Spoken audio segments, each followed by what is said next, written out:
Radar concept के हिसाब से अनऑब्जर्विंग का मीनिंग ये लिया गया है कि inability to notice the things. ये शॉर्ट एंड स्वीट मीनिंग है कि उसकी सारी चीज़ों को ऑब्जर्व करने की एबिलिटी ही नहीं है उसके अंदर।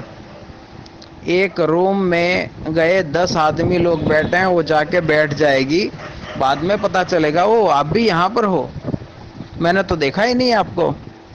इसको अनऑब्जर्विंग कहते हैं। सारा ऑब्जर्वेशन एक साथ नहीं कर पाती। ये फिजिकल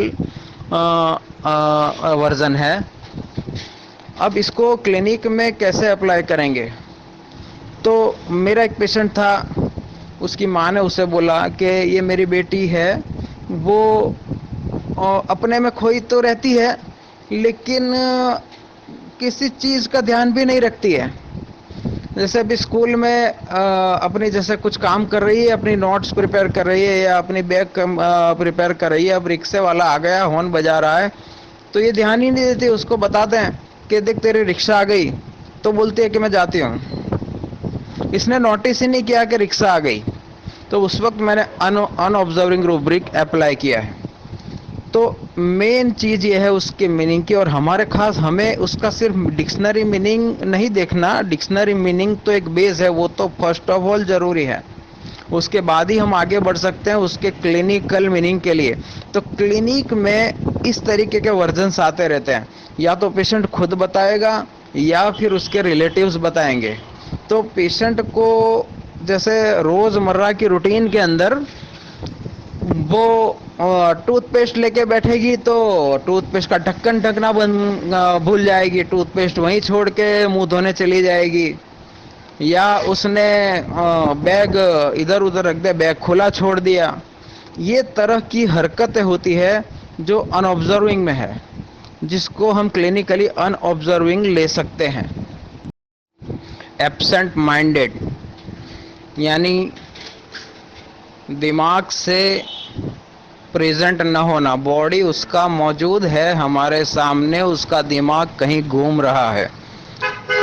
ये तो उसका मीनिंग हुआ, लेकिन हमें तो रूब्रिक सिलेक्ट करना है, तो पहचानेंगे कैसे उसको कि एब्सेंट माइंडेड है? तो ये हमें गेस्चर से, हमें ये हमें ऑब्जर्वेशन से देखना है उसके गेस्चर्स। हम बात करेंगे इधर उधर की, जिसमें जैसा रिएक्शन सामने वाले का आना चाहिए वो नहीं आता, वो हमको पता चल जाता है। तो जैसे सिंपल एक ट्राई करता हूँ मैं एग्जांपल देने का, कि हमारे सामने पेशेंट बैठा है, तो अ, हम पूछेंगे कि अरे यार आपने तो बड़ी अच्छी शर्ट पहनी है। अब बातों बातों में वो अभी घूम गया है, एब्सेंट माइंडेड हो गया है, अब हमें पकड़ना कैसे है? तो हम बताएंगे उससे, कह रहे यार आपने तो बड़ी अच्छी शर्ट पहनी है, बहुत अच्छा है यार। तो वो हाँ हाँ, उसकी आंखें भी हमारे सामने होगी, लेकिन हमको पता चल जाएगा कि ये आई टू आई कांटेक्ट तो दिख रहा है, लेकिन कंप्लीटली एंगल टू एंगल नहीं मिल रहा। हाँ, तो हम बताएंगे कि तेरा शर्ट बहुत अच्छा है। हाँ हाँ हाँ हाँ हाँ हाँ हाँ, यस यस। इस तरीके का उसका गेस्चर्स होता है, जो मैंने अपने क्लिनिक में ऑब्जर्व किया है, वो मैं बता रहा हूँ। तो उसको बताएंगे कि भाई आपको ये गोली 3 बार लेनी है दिन में, इसको ऐसे ढक्कन में निकालना है और इसको जुबान पे रखना है। तो हाँ हाँ हाँ हाँ करेगा, और फिर हाँ क्या सर कैसे। तो इस तरीके का जो एक्शन होता है, गेस्चर होता है, तो वो पक्का एब्सेंट माइंडेड है। और मैं ख़ास कहना चाहूँगा आप सबको कि अभी थर्ड और फोर्थ फ्राइडे और सैटरडे हमारा क्वार्टर ईयरली वेबिनार है। हमारा every quarter of year webinar होता है। मैं doctor Haroon Sheikh from Gujarat and doctor Anu Kaushal ma'am from Nabha Punjab, third and fourth. ये वेबिनार इसलिए इम्पोर्टेंट है कि उसमें हम short cases means short time में क्रैक किए गए केसेस को इंक्लूड करते हैं। केस टेकिंग एक आर्ट है जिसमें कई बार बिना केस टेकिंग किए भी हमें रेमेडी समझ में आती है, जबकि पेशेंट एंटर होता है और एंट्री के साथ ही उसकी एक्शंस, उसके हाव भाव से हमें रूब्रिक पकड़ में आ जाते हैं। कभी कभी वेटिंग में बैठा हुआ होता है और हम देखने से भी समझ में आ जाता है।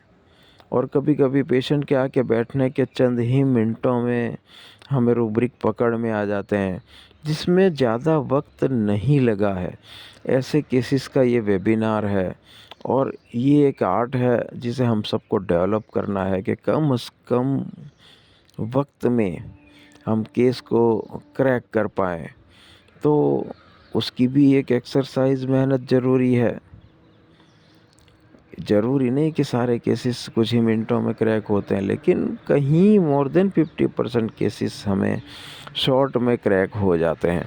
तो इसी शॉर्ट टाइम के स्टिकिंग की प्रैक्टिस के लिए ये वेबिनार अरेंज किया जाता है। बीच में एक वेबिनार हमारा ऐसा भी रहेगा जिसमें केस सिर्फ एक ही होगा, लेकिन उस रेमेडी की लंबी जर्नी होगी, वो बाद में डिक्लेयर किया जाएगा।